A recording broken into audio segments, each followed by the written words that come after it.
Welcome to Angel Impact, the official podcast of the Wisconsin River Business Angels. Episode 29, The Power of Syndication, Part 2.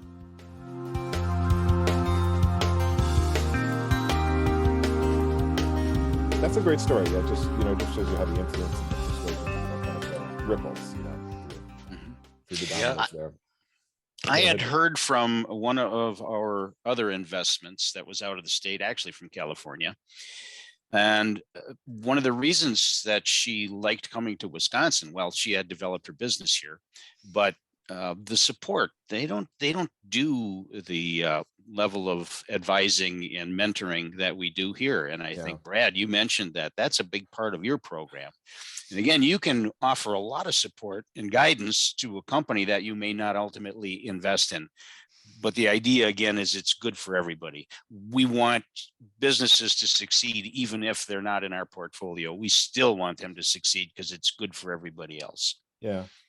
Because our organizations are very similar, I'm going to ask you guys this question because I've said that the general investor in our membership doesn't know this, but we spend twice as much time on companies they never see as the companies that they do.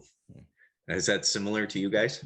I think that's a very accurate. It might even be higher than that, but that's the way it is. Yes.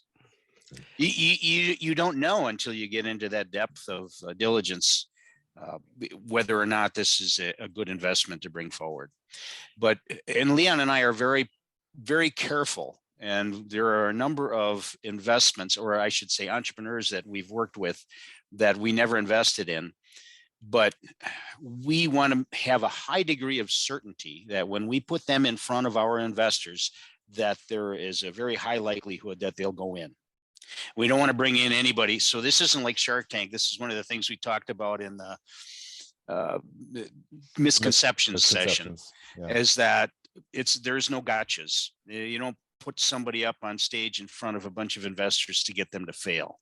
We want to make sure they're adequately prepared, that they understand the information that is most important to the investors to move this thing forward, and that they have a high likelihood of pulling it off.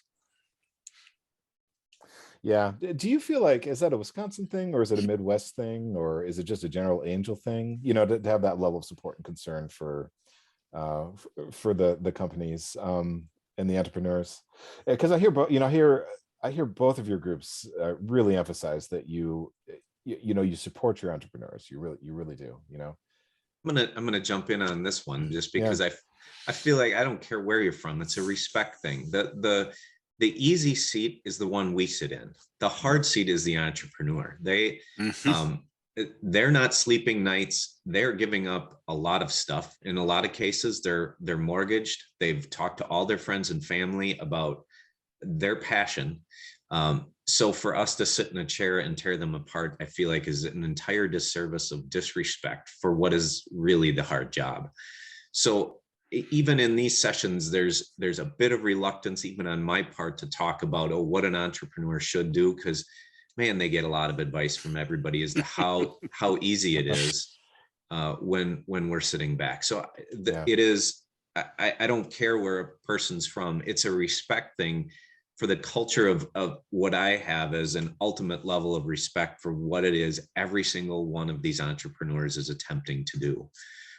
Then secondly, it's to bring, just as Jeff said, to bring our groups well-vetted companies. And if an entrepreneur knows that they can say, hey, Brad, my weak point is here, then I can say, hey, there's two people in our organization that's their strong point. Do you want some help on that? That makes it a better investment for us. So it's a two-way street, just like the syndication is that if they're willing to, be open about areas that they need to work on, then I know they're moldable, and I can. I'm certain that you guys have talked at great length about how important it is for an entrepreneur to have an open mind and be moldable by people.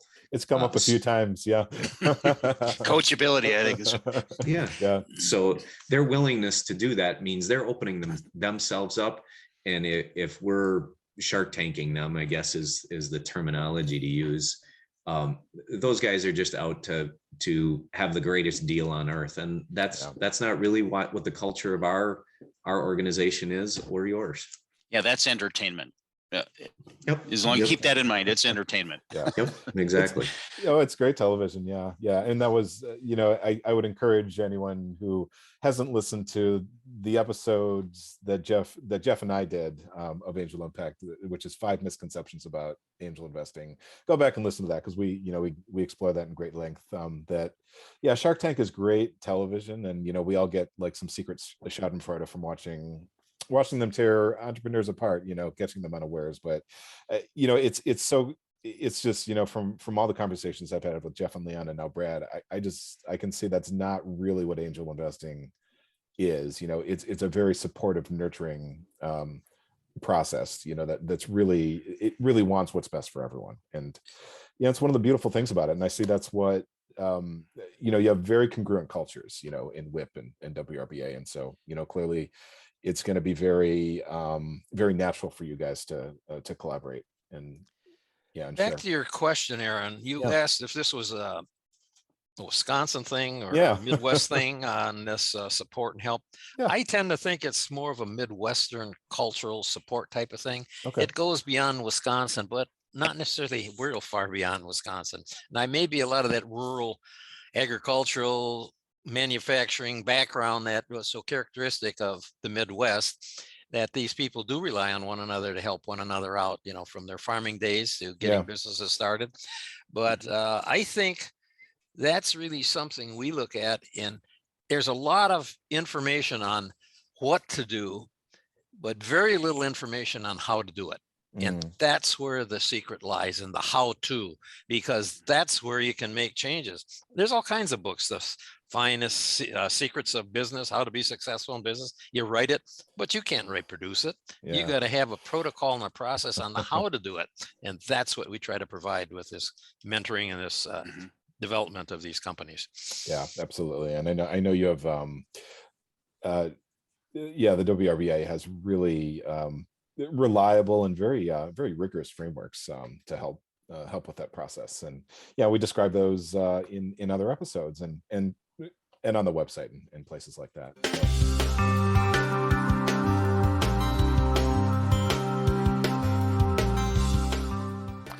Thanks for listening to Angel Impact, the official podcast of the Wisconsin River Business Angels.